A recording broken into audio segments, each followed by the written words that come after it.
your telephone's keypad. And, Coach, while we are waiting on any questions, can you please take a moment to comment on your team as you enter Saturday's game versus Vanderbilt? Yeah.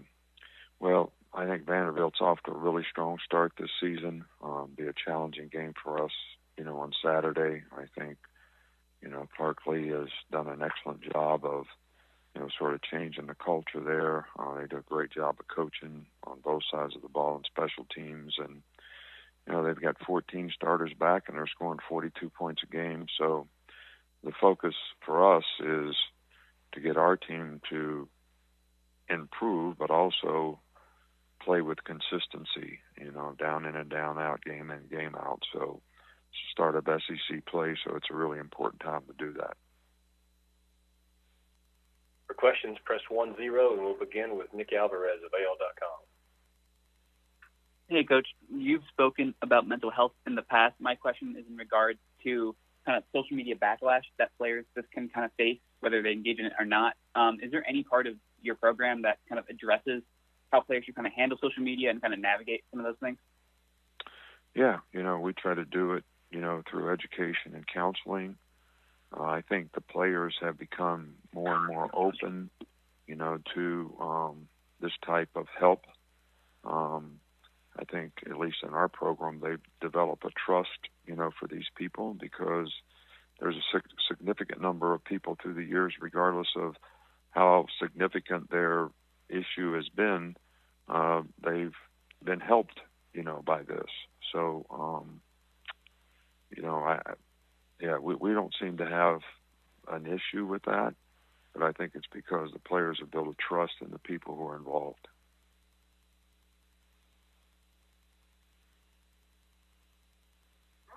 Next, we'll go to Steve Moulton of WZZN.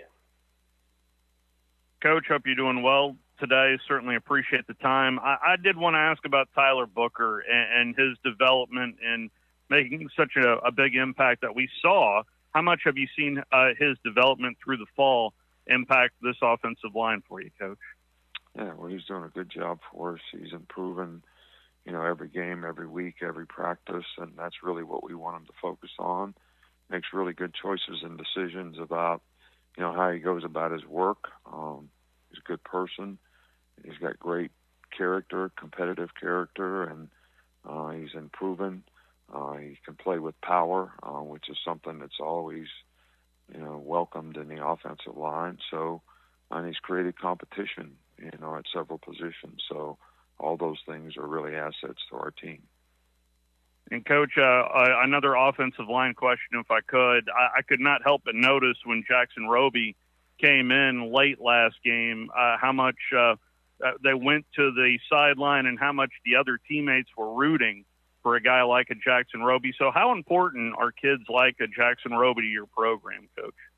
Well, I think, walk-ons, and Jackson Roby's been in the program for a long time. He's vested a lot. These guys that are on the scout team all the time, work hard, and, they get very little positive self-gratification. They don't get to play in the games. Sometimes they don't even get to dress for the game. So, and I think, the players on the team really appreciate what they do. Even though you're an offensive lineman, you're over there playing against the defensive players, they appreciate the fact that you're, helping them get better.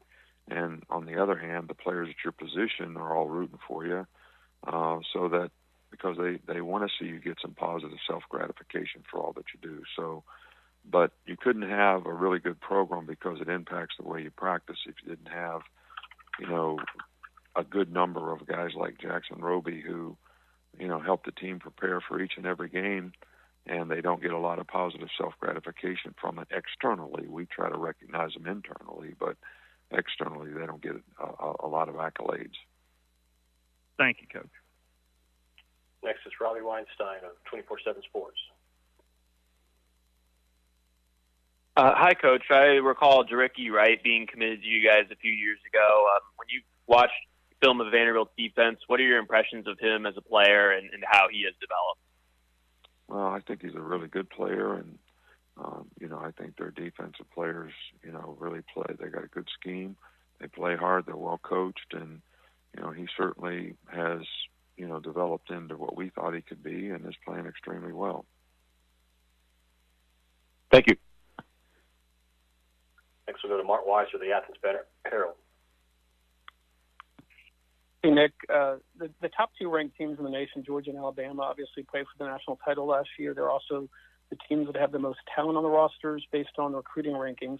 What have you found the buy-in is from the highest level of recruits when they get to Alabama, after being in the spotlight in recruiting? And is it hard to manage when they're competing for playing time with guys that might have been rated just as high?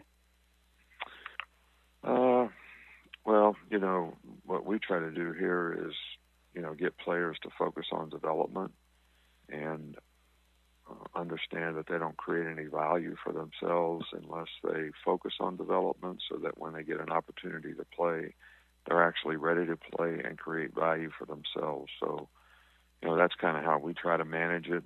Most players buy into that because they understand the importance of that, and they also respect the other players that are here, and they respect the fact that, every coach is going to try to play the best players, and that's how they should want it to be, because when they can become one of the best players, they think they should get the opportunity to play as well. Thank you. Next is David Pascal of Chattanooga Times Free Press. Hey, Nick, I don't know how much studying of Vanderbilt you did either in spring or in preseason camp, but, you obviously had some nice complimentary things to say about them at the top. Have they done anything that's kind of jumped off the page for you as far as what you thought you might see from them this season in your preseason study compared to what they've been able to do in these early games? No, I think that the biggest difference is, I mentioned the word culture. These guys are playing with a lot of confidence. They play together well as a team. You can tell they've got really good team chemistry, and they compete. They play hard, and that's what you look at. They execute well. They play smart. So those are the things that sort of jump out at me, and I think those are all really good things in terms of their team having a chance to be successful. And then when you think about it, you always hear the adage, teams can make their most improvement from the first game to the second game. When you think about the first season to the second season of a coaching tenure, obviously Alabama took a huge jump from 07 to 08 when you were there. Is that just kind of a natural, should that be kind of a natural progression that teams do look significantly better in the second year of a coach? Well, I don't want to say it should be that, but I think the most difficult thing is to change the culture. And when you inherit a team and you're trying to change the culture of the whole team in the first year, you get some buy-in, you don't get total buy-in, but as the program progresses, you get more buy-in, and when you get more buy-in, you get more players that are doing the things the way you want them to do them. Obviously, you've got a better chance to be successful. So that probably happens to a different degree in every program, but that's certainly from a coach's perspective, what you're trying to gain. Thank you. That's going to be all for today, Coach. Thank you. All right. Thank you.